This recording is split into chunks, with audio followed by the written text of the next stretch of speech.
What up, YouTube? Flash Speaks back for another video. Philadelphia Eagles update. Listen, I have not been speaking about this organization for the last few weeks much. Because to be completely honest with you, the whole subject of the Philadelphia Eagles to me is a headache, right? It's just stressful, actually. So, I've been doing myself a favor and focusing in on some other things. All right, so we have a new Super Bowl champion, which is the same Super Bowl champion, a repeat. Kansas City Chiefs now for their third. They were the lesser of two evils. I'm just happy to see that the San Francisco 49ers, that classless organization of classless players who played classless ball, didn't win. Yeah.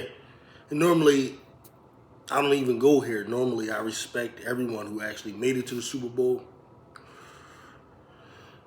with the exception of the San Francisco 49ers. And everybody knows why. Classless guys who, when we beat them, all they did was make excuses. So, yeah, when you lost, yeah, it's real different, the energy with them. When Greenlaw went down, I actually laughed. That's how bad it is. Okay?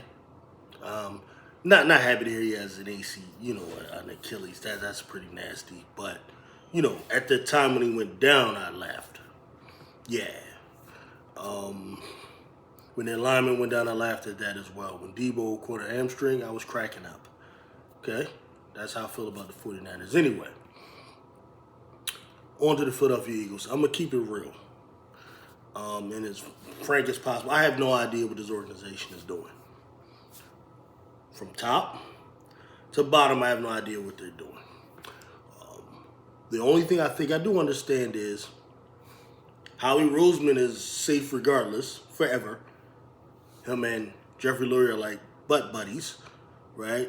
They have some type of brotherhood that may be religiously based, I don't know. But he's safe, okay? And I'm not even saying he should be in trouble, but what I'm stating is that's just something I know. I'm trying to say the known things. The second thing, though stupid articles have been out there, because that's the way our sports is and the way Philly is, about Jalen Hurts possibly being on the trade block. I saw something about that a few weeks ago. I don't believe that at all. I think that's beyond retarded. Okay, so I think I know that this is going to be our quarterback for the foreseeable future. I think I know that. All right. I think the team has an intention to sign Devontae Smith long term. I think I know that. A.J. Brown, there was a possible issue of him being on a trade block. I don't know why that would be the case. Knowing the team and knowing how the owner seems to think, I don't see why that would be the case. I think that's BS. Jason Kelsey, what's up, bro? You leaving, you staying? I don't know. I think that needs to be figured out so then we decide whether or not we're going to do a Cam Jurgens. That happens, I think this affects the draft or possible moves in the free agency of picking up whether it's a guard or somebody, right? So that we need to kind of get figured out. Coaching staff wise, I don't have a problem with the Kellen Moore pickup, except that I would have rather you just got Nick Sirianni out of here and just hired Kellen Moore as the head coach if you're going to do that. Right? Right now, Nick Sirianni is going to be letting in a guy who's going to run a completely different system from what he's trained in. So he doesn't even know how to overlook what's happening. How does he? He doesn't know the offense. What are we doing here? Either you like Nick Sirianni as the guy going forward or you don't. Right? If you like him, then you have him bring in guys that he likes that can do what he does. At the end of the day, I believe you should just get rid of him. That's what I would have rather seen that. Okay, then you bring in Fangio.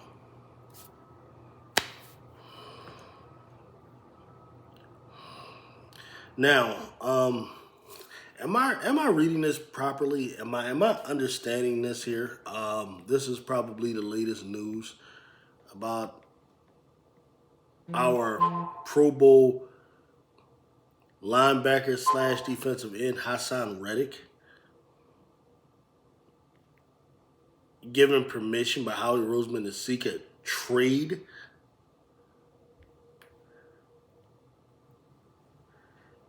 Am I really reading that? Okay, so now am I supposed to know that these guys have lost their rabbit ass mind? Is that what I'm being told here? That these guys have completely lost it? Or are they trolling, or are they playing games? How or why would Hassan Reddick be how would we be coming to some mutual understanding that allows him to seek a trade? 29-year-old, best player on your whole entire defense. When I look at the defense, in terms of guys playing right now, not what we're projecting guys to be. In terms of guys playing right now on your defense, the best player on your defense right now is Hassan Reddick.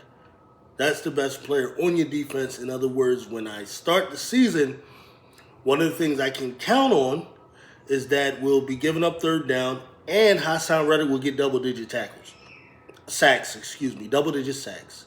Those are the two things I can count on. You're going to be bad on third down, and that Hassan Reddick will get me double-digit sacks, anywhere between 11 and 17 sacks. Hassan Reddick will get me. I can count on that. There are not a lot of guys of that ilk in the NFL. Not a lot of those types of guys. But he and Howie Roseman can't agree on how much he should get paid. Is that what it is? So Howie Roseman runs a type of business where he likes to sign a guy or get a guy in here, and he wants to pay them beneath market value in order to get what he can out of them, but say, hey, look, you signed the contract. This is the type of business we're doing. It's the old business under Joe Banner, with Jeremiah Trotter, with T.O., with guys back then, Dawkins and so on. We're going back to that stuff. Let's see. Okay. Now, you have a defense that finished in the bottom third against the pass. And against the run just got worse and worse. Okay, I don't care about the run stats earlier in the year, which probably, if you look and are honest, has a direct relation to when Nakobe Dean got hurt. You saw it gradually got worse. Okay? Run defense. By the end of that year, that was the worst run defense in the league. I saw guys literally take 2-yard catches and gain 18 yards through contact against that Eagles defense. Okay, that's what you're dealing with.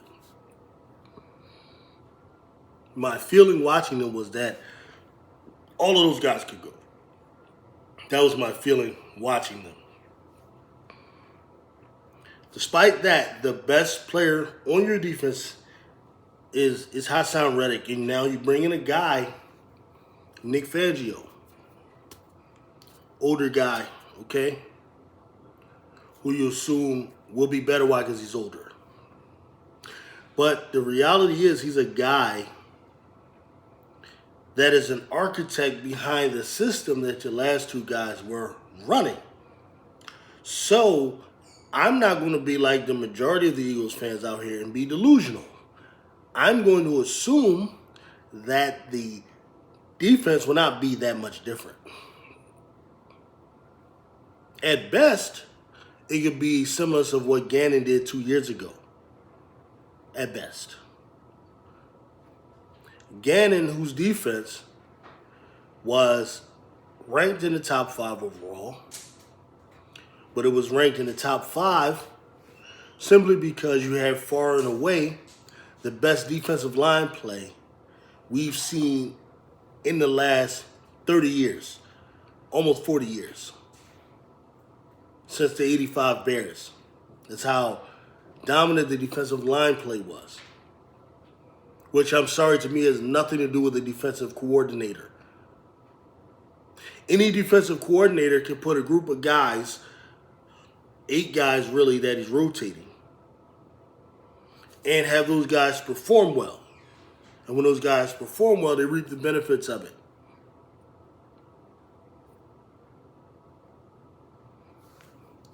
Was Jonathan Gannon great at knowing when to call blitzes and when not to call them? Was Jonathan Gannon great at putting together coverages that fooled a quarterback? Was Jonathan Gannon great at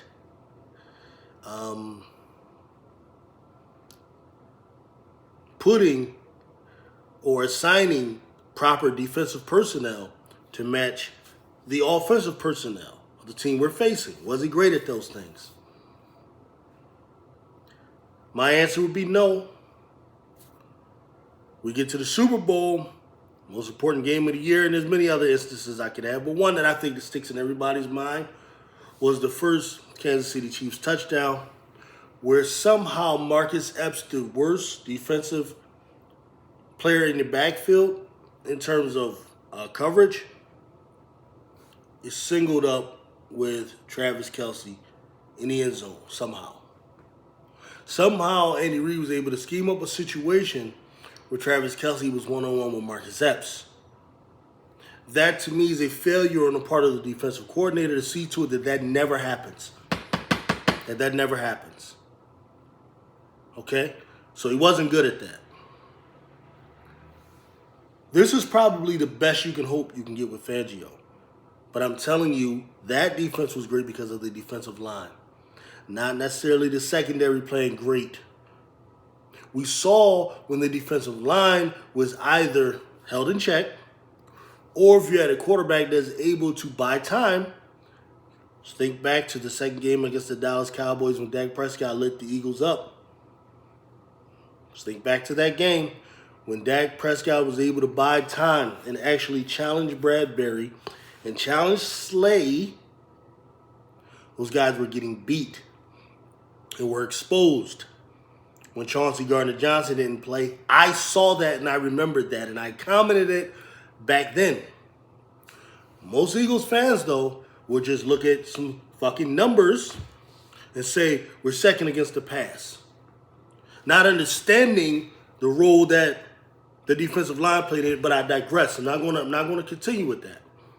Okay, this isn't about me showing how smart I am, but just trying to make a point. And the point is, Nick Fangio is coming to employ the same scheme we've seen for the last 2 years. So unless the defensive line is somehow just dominating somewhere close to the level that he did 2 years ago, we shouldn't expect much difference. Especially now if you're talking about letting Hassan Reddick walk. That's what I think we need to understand and be real about and expect next season.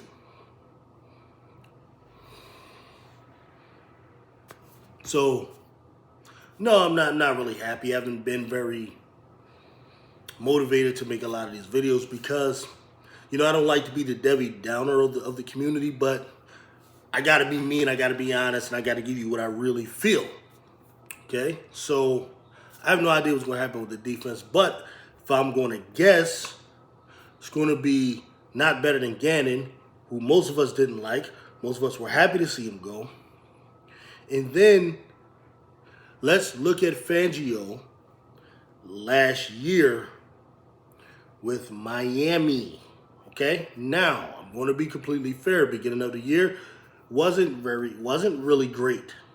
It wasn't great. When we played them, I didn't see anything special with the defensive coordinator. He didn't fool Jalen Hurts or anything like that, though I'm hearing he's good at disguising. I didn't see it then, but what we'll say, Xavier Howard didn't play and Jalen Ramsey did not play in that game. They came back shortly after that, and then the defensive numbers improved. They improved. Okay? This is what people telling me. But what was the knock on the Miami last year? Explosive offense, explosive team, talented on the defense. However, they were considered were they not considered the Dallas Cowboys of the AFC in that? When they played teams without winning records, in particular at home, they are dominant, destroying those teams. But on the flip side, if they're on the road or they're playing winning teams with a winning record, they were deplorable. How did Vic Fangio, with Jalen Ramsey and Xavier Howard and those guys, how did he look against the Buffalo Bills?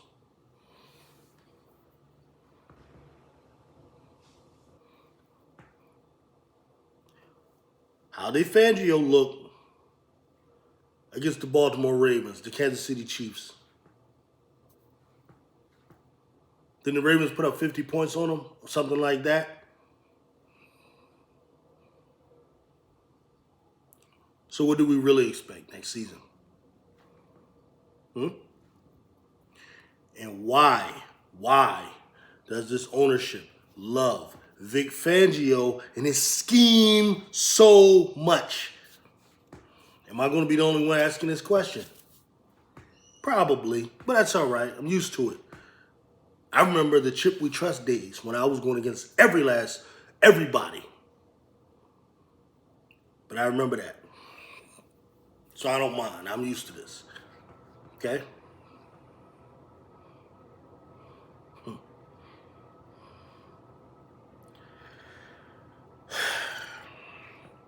All right, so let's say you let Hassan Reddick walk. What do? Draft a defensive end in college?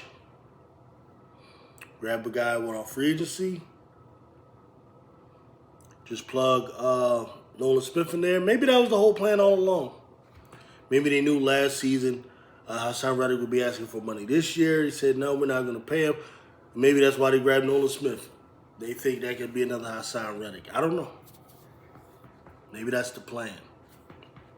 But I tell you what, with this guy Fangio, you better have a hell of a defensive line. Because he had Ramsey and Howard, and I don't know if you're going to get better corners than that.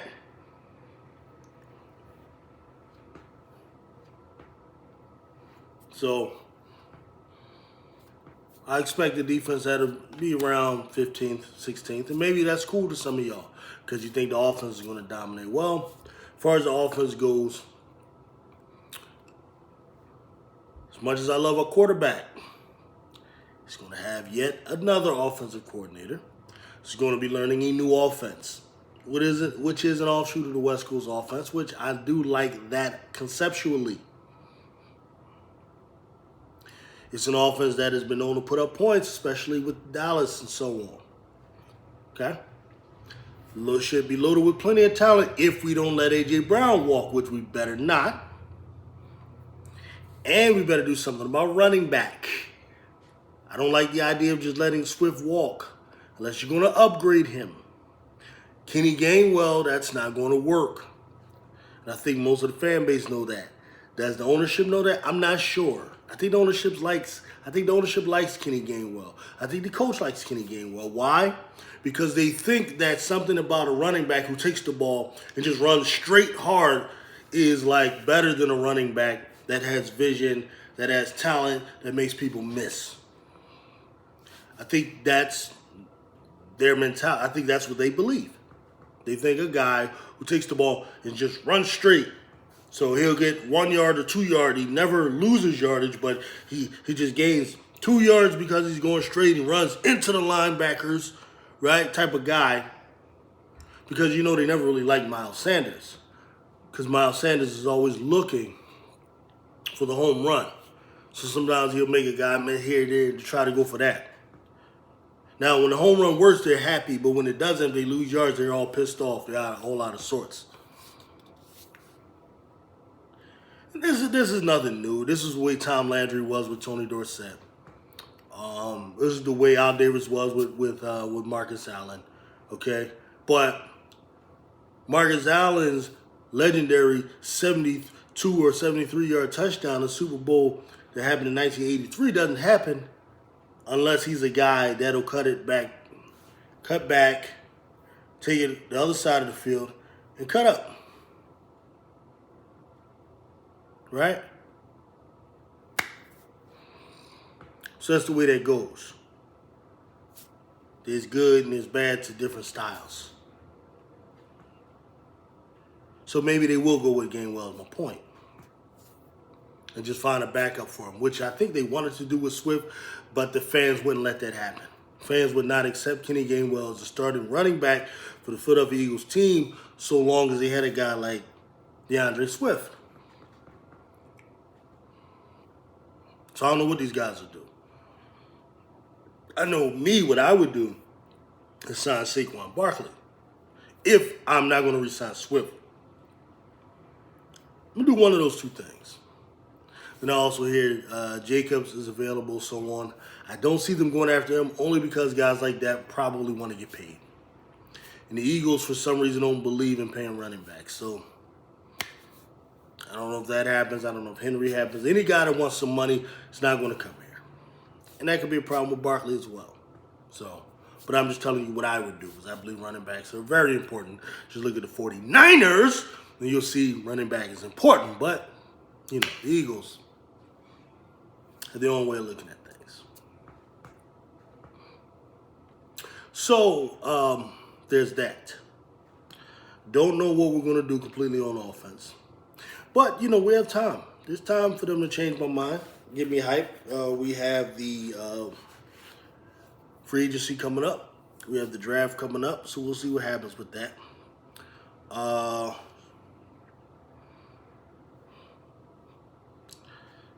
And 49ers suck. And that's all I got for now.